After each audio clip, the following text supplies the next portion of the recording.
It all started with something so sneaky, so quiet, that most people would have scrolled right past it without even noticing. But not us. Not the eagle-eyed royal watchers who never miss a beat. On October 1st, 2025, the official royal family website, yes, the Crown's own digital fortress, suddenly looked different.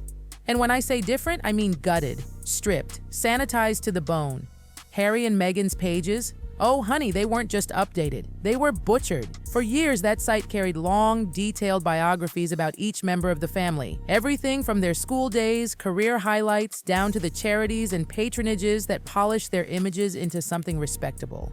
But this time, the palace went for the jugular. Meghan's so-called shining academic history, her dual degree at Northwestern, gone. Her glamorous little Argentina internship she loved to brag about, gone. Even Harry didn't escape the scalpel. His questionable time at Eton, his academic record that had whispers flying for years, vanished into thin air. What was left? Bare bones. Meghan reduced to a former actress who once starred in Suits and ran a lifestyle blog. Harry reduced to the safe, sterile bullet points, born into the monarchy, married Meghan, served in the army, yawn, no spice, no shine, just the safest, blandest version of the Sussexes you could possibly imagine. And let me tell you, this wasn't housekeeping. This wasn't a spring cleaning, this was damage control. Big time. Because let's face it, the palace knows what we all know. Meghan's carefully crafted global achiever past, full of cracks. Harry's privileged education covered in scandal dust. By wiping those details away, the palace wasn't just trimming fat. They were waving a white flag. We don't want to defend this anymore, they were basically saying. No statements, no explanations, no PR spin, just erase, erase, erase. But why now? Why, after years of keeping up those details, would they suddenly strip Harry and Meghan down to their bare bones?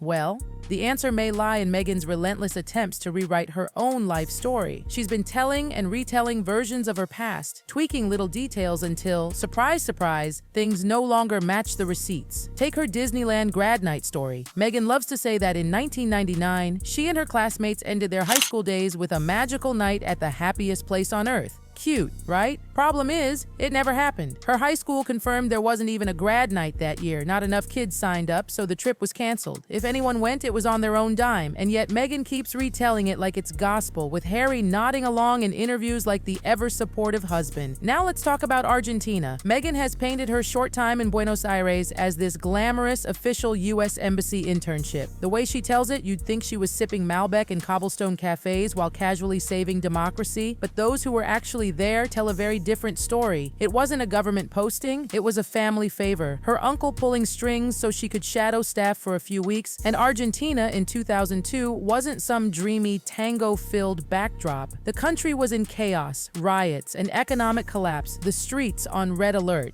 Diplomats couldn't just stroll around soaking in culture, yet Meghan has spun it into her own little Hollywood reel. And don't get me started on the Northwestern University saga. Meghan has repeatedly claimed she double majored in theater and international relations. Sounds impressive, doesn't it? The problem, Northwestern doesn't even offer a degree in international relations. The closest thing is international studies. And to make it juicier, records suggest she didn't even complete her final semester in 2003. She wasn't in the graduation photos, wasn't present on campus, and staff quietly confirmed she didn't walk that stage. So where's the second degree? Nowhere. It's a self-styled invention, and yet it lived proudly on the royal family's official website until, poof, it vanished on October 1st. Now, while Meghan's fibs grab most of the headlines, let's not pretend Harry's hands are clean. The whispers around his Eton days are legendary. The prince who struggled so badly that a teacher allegedly had to write an art essay just to get him through. That teacher later got sacked and even pursued legal action against the school. If that story's true, Harry never should have even qualified for Sandhurst, the elite military academy. But surprise, surprise, he got in anyway, thanks to the palace machinery making sure Diana's spare never looked like a failure. So when you look at the timing of these edits, the story practically screams the palace has had enough. They're pulling the plug on defending the indefensible. They're done polishing myths. They're scrubbing the evidence.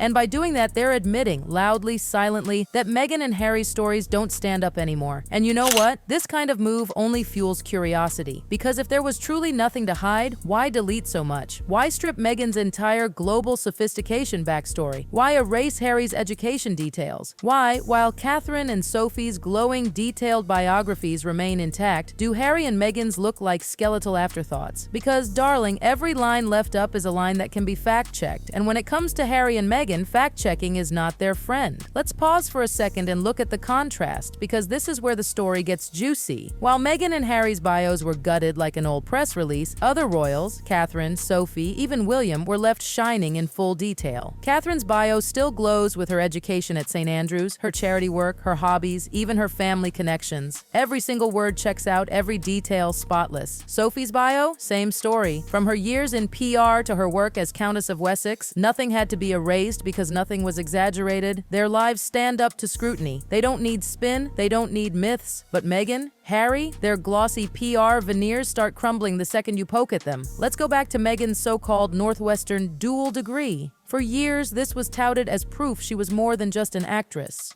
Look, she's brainy too. She's got a theater degree and international relations. It was paraded around in the press and carried proudly on the royal website for the world to see. But when Northwestern itself won't back up that claim, honey, what does that tell you? She majored in theater, yes, but the rest looks like her own invention. And when staff quietly confirmed she wasn't even on campus for the final semester, it doesn't just look suspicious, it looks like an outright contradiction. Yet that version of her story lived online for years, until now. Harry's no better. His so-called soldier prince image rests on shaky ground. Insiders have long whispered that his Eton years were such a mess he had to be carried through. That infamous essay written by his teacher? Not rumor, but something serious enough that the teacher was dismissed and compensated after raising a fuss. Without that lifeline, Harry wouldn't have gotten near Sandhurst. But of course, the monarchy made sure their spare son looked polished. They needed him to look credible. And instead of dealing with it honestly, they swept it all under the rug. Now, years later, with Harry and Meghan constantly thrusting themselves into the cultural conversation, the palace has finally reached its breaking point. The truth has been dug up too many times. The inconsistencies too glaring. Their solution? Not to fight, not to defend, just erase. And that silence speaks volumes. Because here's the thing. The palace is obsessed with image and legacy. They know that what gets written down becomes history. So by stripping Harry and Meghan's bios, they're essentially saying, we can't stand behind these details anymore. They're removing anything that could explode again in the public eye. They're protecting themselves, not Meghan and Harry. Think about it. Eugenie and Beatrice aren't working royals, yet their absence from the site doesn't raise eyebrows. Why? Because their lives don't have these grand, questionable claims attached to them. No fake dual degrees, no invented internships. They're just living relatively normal lives. But Harry and Meghan, their removal feels like a scorched earth cleanup. And Meghan, oh Meghan, this hits her the hardest.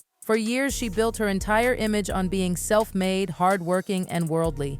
Those anecdotes about Disney grad nights, embassy internships, and shiny dual degrees, they weren't just stories. They were the foundation of her public brand. They were her proof that she was more than a TV actress. And without them, what's left? Just a straightforward, normal trajectory. California girl, pursued acting, landed a role on Suits, ran a lifestyle blog. Respectable, yes. Admirable, sure. But it's not glamorous. It's not royal. And clearly, Meghan didn't think that was enough. She had to gild it, make it shinier, dress it up as something bigger. Harry, on the other hand, has always leaned on being Diana's son, the charming spare, the military man, the rebel prince who still had credentials to fall back on. But those credentials? They look shakier and shakier the more you dig. The academic struggles, the help he allegedly got to scrape through, the palace strings pulled at Sandhurst. For years, his party boy scandals and gaffes were brushed aside. But now, when placed next to Meghan's embellishments, the whole Sussex narrative looks like smoke and mirrors. And the palace isn't stupid. They know the internet never forgets. Screenshots exist. Fact-checkers dig.